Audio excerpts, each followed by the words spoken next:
Bonjour à tous et bienvenue dans cette vidéo qui fait suite à l'introduction. Si vous ne l'avez pas vue, je vous recommande d'aller la voir, le lien dans la description. Comme ça, vous aurez une idée claire de ce dont on va traiter dans cette vidéo. Alors, dans cette vidéo, nous allons voir c'est quoi Cloudflare pour faire simple.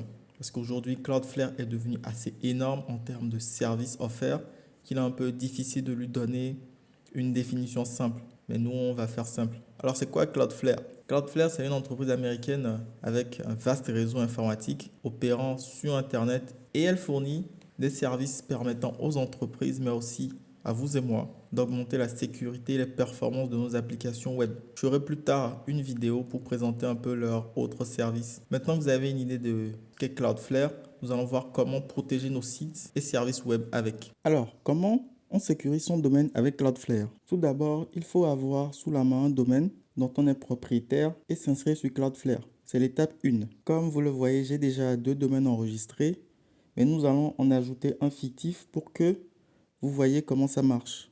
On saisit le domaine monsuperdomaine.com. Maintenant, nous avons ces options pour mettre les enregistrements DNS. La méthode de scan rapide qui est recommandée, c'est pas pour rien. Chez votre registrar Cloudflare, ce qu'il va faire, il va aller chercher toutes les informations existantes, ce qui est bien utile. On choisit ça et on continue. On arrive sur cette page pour choisir un plan tarifaire. Dans notre cas, gratuit. C'est quand même des options intéressantes. On a le certificat SSL universel, un DNS rapide et simple d'utilisation, un CDN, la rate limit basée sur les adresses IP et une protection DDoS au niveau de la couche application du modèle OSI. Là, on clique sur continuer pour la suite. On arrive ensuite sur cette page avec quelques étapes pour faire en sorte que Cloudflare gère le DNS de notre domaine. Comme ça, ces services pourront être utilisés. Étape 1, se connecter sur le dashboard de son registrar. Étape 2, désactiver le DNSSEC. De mémoire, je ne me rappelle pas l'avoir fait. Étape 3, changer les serveurs de nom de notre domaine par ceux de Cloudflare. Pour la suite, nous allons continuer avec un des domaines que je possède chez Hostinger. Nous pouvons donc supprimer notre domaine fictif. Prenons le domaine Client Catalyst. Allons dans la section DNS. Là, il y a tous les enregistrements DNS gérés par Cloudflare pour ce domaine.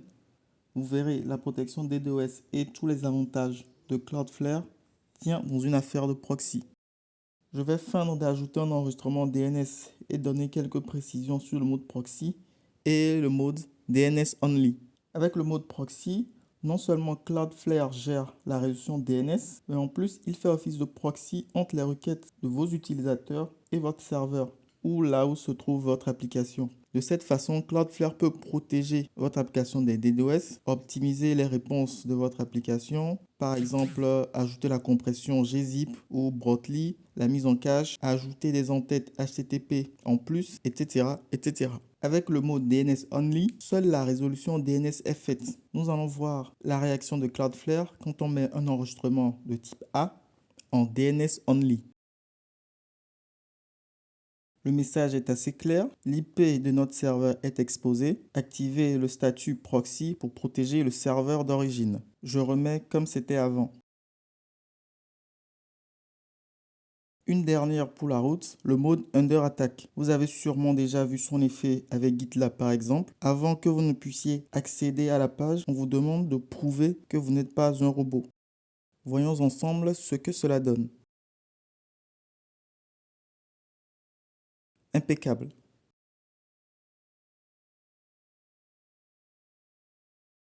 Je vais désactiver cette option. Je mets sur low et voilà. Bien, maintenant vous savez comment protéger vos applications contre les attaques DDoS avec Cloudflare. On se dit à plus pour la prochaine vidéo.